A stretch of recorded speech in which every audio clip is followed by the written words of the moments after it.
ಮೂಡಾ ಜೇಡರ ಬಲೆಯಲ್ಲಿ ಸಿಎಂ ಸಿದ್ದರಾಮಯ್ಯನವರು ಸಿಲುಕಿಕೊಂಡಿದ್ದಾರೆ. ಅವರ ವಿರುದ್ಧ ಎಫ್ಐಆರ್ ಕೂಡ ದಾಖಲಾಗಿದೆ. ಇವತ್ತಿನಿಂದ ಮೈಸೂರು ಲೋಕಾಯುಕ್ತರು ಈ ಮೂಡಾ ಹಗರಣಕ್ಕೆ ಸಂಬಂಧಪಟ್ಟಂತೆ ಇನ್ವೆಸ್ಟಿಗೇಷನ್ ಅನ್ನು ನಡೆಸುತ್ತಾರೆ. ಮೂಡಾ ವಿವಾಹದಲ್ಲಿ ಮುಖ್ಯಮಂತ್ರಿ ಸಿದ್ದರಾಮಯ್ಯನವರು ಇವತ್ತಿನಿಂದ ಲೋಕಾಯುಕ್ತದಲ್ಲಿ ಅಧಿಕೃತವಾಗಿ ಇನ್ವೆಸ್ಟಿಗೇಷನ್ ಆರಂಭ ಆಗುತ್ತೆ. 4 ತನಿಖಾ ತಂಡವನ್ನು ರಚಿಸಲಾಗಿದೆ. ಮೂಡಾ ಕೇಸ್ ಇನ್ವೆಸ್ಟಿಗೇಷನ್ ನಡೆಯಲಿದೆ. ಲೋಕಾಯುಕ್ತ ಎಸ್ಪಿ ಉದೇಶ್ ನೇತೃತ್ವದಲ್ಲಿ ಈ ತನಿಖೆ ನಡೀತಾ ಇರುವಂತಹದ್ದು. ಸಹಜವಾಗಿ ನೋಟಿಸ್ ಅನ್ನು ಸರ್ವ್ ಮಾಡ್ತಾರೆ, ವಿವರಣೆಯನ್ನು ಕೇಳ್ತಾರೆ. ಅಗತ್ಯ ಬಿದ್ದರೆ ಲೋಕಾಯುಕ್ತ ಕಚೇರಿಗೆ ಬರುವಂತೆ ಸೂಚನೆಯನ್ನು ಕೂಡ ಪಾಸ್ ಮಾಡಬಹುದು. ಯಾವಾಗ ಕೋರ್ಟ್ ಸೂಚನೆಯನ್ನು ಪಾಸ್ ಮಾಡ್ತೋ ಆಗಿನಿಂದ ಸಾಕಷ್ಟು ಸಿದ್ಧತೆಗಳನ್ನು ಮಾಡಿಕೊಳ್ಳಲಾಗಿದೆ. ಈ ಹಗರಣಕ್ಕೆ ಸಂಬಂಧಪಟ್ಟಂತೆ ದಾಖಲೆಗಳನ್ನು ಕ್ರೋಢೀಕರಿಸುವಂತಹ ಕೆಲಸ ಆಗಿದೆ. ಹಾಗಾದ್ರೆ ಸಿಎಂ ವಿರುದ್ಧ ಇವತ್ತಿನಿಂದ ಇನ್ವೆಸ್ಟಿಗೇಷನ್ ಆರಂಭ ಆಗ್ತಾ ಇದೆ. ಯಾವ ರೀತಿ ಸಾಗುತ್ತೆ ತನಿಖೆ, ಏನೆಲ್ಲ ಪ್ರೋಸೆಸ್ಗಳಿರುತ್ತೆ ಎಲ್ಲವನ್ನು ಕೂಡ ಎಕ್ಸ್ಪ್ಲೇನ್ ಮಾಡ್ತಾ ಹೋಗ್ತೀವಿ. ಮೊದಲನೇದಾಗಿ ಸಿಎಂ ವಿರುದ್ಧ ಲೋಕಾಯುಕ್ತದಲ್ಲಿ ಎಫ್ಐಆರ್ ದಾಖಲಾಗಿದೆ. ಕೋರ್ಟ್ನ ಸೂಚನೆಯ ಮೇರೆಗೆ, ನ್ಯಾಯಾಧೀಶರ ಆದೇಶದ ಮೇರೆಗೆ ಸೂಚನೆ ಪಾಸ್ ಆಗಿರುವಂಥದ್ದು. ಈಗಾಗಲೇ ಮೂಡಾ ಕೇಸ್ ಫೈಲ್ನಲ್ಲಿ A2 ಆರೋಪಿಯಾಗಿದ್ದಾರೆ ಸಿದ್ದರಾಮಯ್ಯನವರ ಪತ್ನಿ ಪಾರ್ವತಿ ಅವರು. A1 ಆರೋಪಿಯಾಗಿರುವಂತಹದ್ದು ಸಿಎಂ ಸಿದ್ದರಾಮಯ್ಯನವರು. ಅವರ ರಾಜಕೀಯ ಜೀವನದಲ್ಲಿಯೇ ಅತಿ ದೊಡ್ಡ ಕಾನೂನು ಸಂಘರ್ಷ ಈಗ ಎದುರಾಗಿರುವಂಥದ್ದು. ಸಿದ್ದರಾಮಯ್ಯನವರು A1 ಆರೋಪಿಯಾದರೆ A2 ಆರೋಪಿ ಪಾರ್ವತಿ ಅವರು. ಇನ್ನು A3 ಆರೋಪಿ ಮಲ್ಲಿಕಾರ್ಜುನ ಸ್ವಾಮಿ, ಸಿಎಂ ಅವರ ಬಾಮೈದ. ಕುಂಕುಮದ ರೂಪದಲ್ಲಿ ಇವರು ಬಾಗಿಣದ ರೂಪದಲ್ಲಿ ಪಾರ್ವತಿ ಅವರಿಗೆ ಇದೇ 14 ಸೈಟ್ಗಳನ್ನು ಕೊಟ್ಟಿರುವಂತಹ ವಿಚಾರ. ಇವರು ಇದರಲ್ಲಿ A3 ಆರೋಪಿ ಆಗಿರುವಂಥದ್ದು. ಇನ್ನು ಇದರ ಜೊತೆಗೇನೆ A4 ದೇವರಾಜು ಈ ಭೂಮಿಯ ಮಾಲೀಕ ಅಂತ ಹೇಳಲಾಗ್ತಾ ಇದೆ. ಅವರು ಈ ಮೂಡಾ ಕೇಸ್ನಲ್ಲಿ A4 ಆಗಿದ್ದಾರೆ. ಇವರೆಲ್ಲರಿಗೂ ಕೂಡ ನೋಟಿಸನ್ನು ಕೊಡಬೇಕಾಗುತ್ತೆ, ವಿಚಾರಣೆಯನ್ನು ಎದುರಿಸಬೇಕಾಗುತ್ತೆ. ಹಾಗಾಗಿ ಇವತ್ತಿಂದ ನಡೆಯುವಂತಹ ಬೆಳವಣಿಗೆಗಳು ಸಹಜವಾಗಿಯೇ ಕುತೂಹಲಕ್ಕೆ ಕಾರಣವಾಗಿರುವಂಥದ್ದು.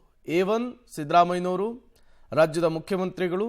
A2 ಈ ಮೂಡಾ ಹಗರಣದಲ್ಲಿ ಸಿದ್ದರಾಮಯ್ಯನವರ ಧರ್ಮಪತ್ನಿ ಪಾರ್ವತಿಯವರು. ಇವರ ಜೊತೆಗೆ ಸಿದ್ದರಾಮಯ್ಯನವರ ಬಾಮೈದ ಮಲ್ಲಿಕಾರ್ಜುನ ಸ್ವಾಮಿ A3 ಆದರೆ ದೇವರಾಜು ಭೂಮಿಯ ಮಾಲೀಕ ಅಂತೇನಿದ್ದಾರೆ, ಈ ಭೂಮಿಯನ್ನು ಮಲ್ಲಿಕಾರ್ಜುನ ಸ್ವಾಮಿಗೆ ಕೊಟ್ಟವರು ದೇವರಾಜು A4 ಆಗಿದ್ದಾರೆ ಈ ಪ್ರಕರಣದಲ್ಲಿ. ಜೊತೆಗೆ ಹಲವು ಅಧಿಕಾರಿಗಳನ್ನು ಇನ್ವೆಸ್ಟಿಗೇಷನ್ಗೆ ಒಳಪಡಿಸುವಂತಹ ಸಾಧ್ಯತೆ ಇದೆ. ಯಾರ್ಯಾರು ಭಾಗಿಯಾಗಿದ್ದಾರೋ ಅವರೆಲ್ಲರನ್ನೂ ಕೂಡ ವಿಚಾರಣೆ ನಡೆಸುವಂತಹ ಸಾಧ್ಯತೆ ಇರುವಂಥದ್ದು. ಹಾಗಾದರೆ ಸಿಎಂ ವಿರುದ್ಧ ಇವತ್ತಿನಿಂದ ತನಿಖೆ ಹೇಗೆ ಸಾಗುತ್ತೆ? ಸಿಎಂ ವಿರುದ್ಧ ಮೈಸೂರು ಲೋಕಾಯುಕ್ತದಲ್ಲಿ ಈಗಾಗಲೇ ಎಫ್ಐಆರ್ ದಾಖಲಾಗಿದೆ. A1 ಆರೋಪಿಯಾಗಿದ್ದಾರೆ ಸಿಎಂ ಸಿದ್ದರಾಮಯ್ಯನವರು. ಇವತ್ತಿನಿಂದ ಅಧಿಕೃತವಾಗಿ ಲೋಕಾಯುಕ್ತ ಇನ್ವೆಸ್ಟಿಗೇಷನ್ ಅನ್ನು ಆರಂಭ ಮಾಡುತ್ತೆ, ನೋಟಿಸ್ ಅನ್ನು ಕೊಡುತ್ತೆ. ಈ ಹಗರಣಕ್ಕೆ ಸಂಬಂಧಪಟ್ಟಂತೆ ಹಲವು ದಾಖಲೆಗಳನ್ನು ಇಟ್ಕೊಂಡು ಪ್ರಶ್ನೆ ಕೇಳುವಂತಹ ಸಾಧ್ಯತೆ ಇದೆ. ಇವತ್ತಿನಿಂದ ತನಿಖೆಯ ಪ್ರಕ್ರಿಯೆ ಶುರುವಾಗುತ್ತೆ, ಅಧಿಕೃತವಾಗಿ ಶುರುವಾಗುತ್ತೆ. ಮೊದಲು ದೂರುದಾರರಿಗೆ ನೋಟಿಸ್ ಅನ್ನು ನೀಡುತ್ತಾರೆ ಲೋಕಾಯುಕ್ತ ಅಧಿಕಾರಿಗಳು. ದೂರುದಾರರ ಬಳಿ ಇರುವಂತಹ ದಾಖಲೆಗಳನ್ನು ಮೊದಲು ಅಧಿಕಾರಿಗಳು ಪಡೆದುಕೊಳ್ತಾರೆ. ಇದು ಎಲ್ಲೂ ಕೂಡ ಕಾನೂನು ಬಾಹಿರವಾಗಿ ಪಡೆದಿಲ್ಲ ಅನ್ನೋದಾದ್ರೆ, ನಿಮ್ಮದೇ ಜಮೀನು ಅನ್ನೋದಾದ್ರೆ ಏನೆಲ್ಲ ದಾಖಲೆಗಳಿದಾವೆ ಎಲ್ಲವನ್ನು ಕೂಡ ಕೇಳ್ತಾರೆ. ದೂರುದಾರರ ಬಳಿ ಇರುವಂತಹ ದಾಖಲೆಯನ್ನು ಪಡೆದ ಮೇಲೆ ಮತ್ತೆ ಇನ್ವೆಸ್ಟಿಗೇಷನ್ ಚುರುಕೊಳ್ಳುತ್ತೆ. ನಿವೃತ್ತ ನ್ಯಾಯಮೂರ್ತಿ ದೇಸಾಯಿ ಅವರ ನೇತೃತ್ವದಲ್ಲಿ ತನಿಖಾ ಸಮಿತಿಯ ಬಳಿ ಇರುವಂತಹ ದಾಖಲೆಯನ್ನು ಪಡೆಯಲಿಕ್ಕೆ ಕಾನೂನು ಪ್ರಕ್ರಿಯೆ ಆರಂಭ ಆಗುತ್ತೆ. ಆ ದಾಖಲೆಗಳು ಸಿಕ್ಕ ಮೇಲೆ ಆರೋಪಿಗಳಿಗೆ ಹಂತವಾಗಿ ನೋಟಿಸ್ ಕೊಡ್ತಾರೆ. ಈ ನಡುವೆ ಜಾಗದ ಮಹಜರು ಮಾಡುತ್ತಾರೆ ಲೋಕಾಯುಕ್ತ ಪೊಲೀಸರು ಅನ್ನೋದು ಕೂಡ ಗೊತ್ತಾಗ್ತಾ ಇದೆ. ಎಟ್ ದ ಸೇಮ್ ಟೈಮ್ ಅಗತ್ಯ ಬಿದ್ದರೆ ವಿಚಾರಣೆಗಾಗಿ ಕಚೇರಿಗೆ ಕರೆಸಿಕೊಳ್ಳುವಂತಹ ಸಾಧ್ಯತೆಯೂ ಕೂಡ ಇರುತ್ತೆ. ಅದು ತನಿಖಾಧಿಕಾರಿಯ ವಿವೇಚನೆಗೆ ಬಿಟ್ಟಂತಹ ಅಧಿಕಾರವಾಗಿರುತ್ತೆ. ಅಸಲಿ ಸಂಕಷ್ಟ ಇವತ್ತಿನಿಂದ ಸಿಎಂ ಸಿದ್ದರಾಮಯ್ಯನವರಿಗೆ ಮೂಡಾ ಕೇಸ್ನಲ್ಲಿ ಶುರುವಾದಂತೆ ಕಾಣಿಸ್ತಾ ಇದೆ. ಅವರಿಗೆ ಮೂಡಾ ಪ್ರಕರಣ ಮತ್ತೊಂದಿಷ್ಟು ಸಂಕಷ್ಟವನ್ನು ತಂದಿಡುವಂತಹ ಸ್ಥಿತಿ ಬಂದಿದೆ.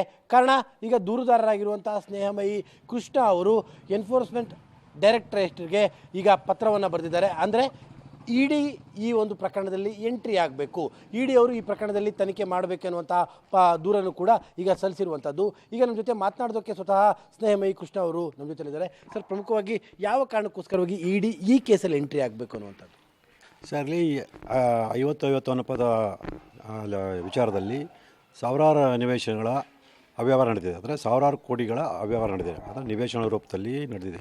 ಹಾಗಾಗಿ ಇದರಲ್ಲಿ ಜಾರಿ ನಿರ್ದೇಶನ ಕೂಡ ತನಿಖೆ ಮಾಡೋದು ಸೂಕ್ತ ಅಂದ್ಕೊಂಡು ಬಂದಿರೋದ್ರಿಂದ ಸೊ ಅದ್ರ ಬಗ್ಗೆ ನಾವು ದೂರನ್ನು ಕೊಟ್ಟಿದ್ದೀವಿ.